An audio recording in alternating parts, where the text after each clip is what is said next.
Hi everyone, Aaron here for Zollotech, and Samsung gave me an early hands-on look at a few new devices they launched today with a new phone and a couple new tablets with the new Samsung Galaxy S25 FE, Galaxy Tab S11, Galaxy Tab S11 Ultra, and the new Galaxy Buds FE were also there. Now first let's talk about the new Galaxy S25 FE. This starts at $649.99 this year, and it's available in 4 different colors: navy, jet black, white, and icy blue. I think all of the colors look great. I particularly like the blue color, the navy blue color, but all of them look pretty good overall. It still has an aluminum frame. It's 7.4 millimeters thin, or 8% thinner than the S24 FE, and also is lighter than the previous version at 190 grams. That's 11% lighter than the S24 FE. It has IP68 dust and water resistance, and when it comes to the display, well, that's a 6.7-inch FHD Plus display with 120 Hz, 1900 nits full brightness, but it has thinner bezels than the previous one, but it doesn't have an anti-reflective coating on it. But it is using Corning Gorilla Glass Victus, so it should be fairly durable. We've seen pretty good results with the overall display here with that. When it comes to PWM, well, you can see that it's definitely there, just in the regular shots here where the screen is a little bit scrolling, so it may bother your eyes if you're a little sensitive to that, but just be aware that it's controlling brightness using PWM. Well, internally, it has a 4nm Exynos 2400 with 8 GB of RAM. It has a 13% larger vapor chamber than last year's model for better cooling this time around. It also has a pretty large battery, the largest ever in an FE device at 4900 mAh. It can also charge at 45 watts, wired, 65% or so in about 30 minutes, and it supports wireless Qi 2 charging at 15 watts. When it comes to cellular and Wi-Fi, well, it has 5G, Wi-Fi 6E, and Bluetooth 5.4. Now the cameras are pretty good on it. We have a 12 megapixel front camera, f2.2 with an 80-degree field of view. The rear cameras, we have 3 of them with a 50 megapixel wide f1.8, 12 megapixel ultra wide f2.2 with a 123-degree field of view, and an 8 megapixel f2.4 3x optical telephoto zoom. Of course, you can zoom in a lot further than that, as you can see here. You can zoom way in, so it's pretty impressive, the detail you'll get.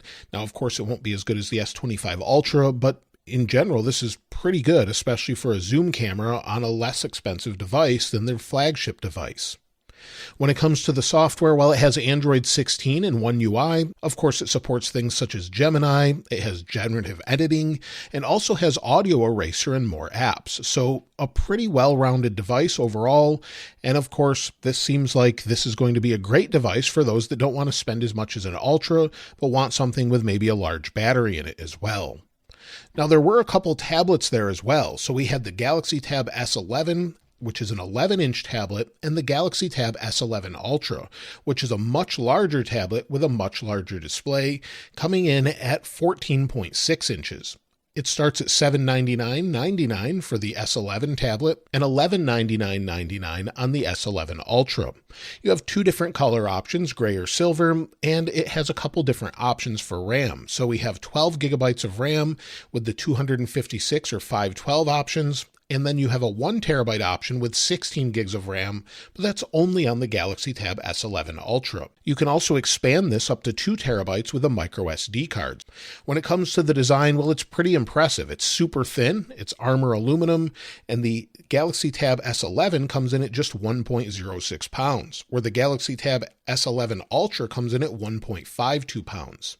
It has quad speakers, IP68 dust and water resistance, which is great to see for a tablet. It has a newly designed S Pen that doesn't use batteries or even have to charge. It's included in the package and holds magnetically on the top. So it's great to see them include that.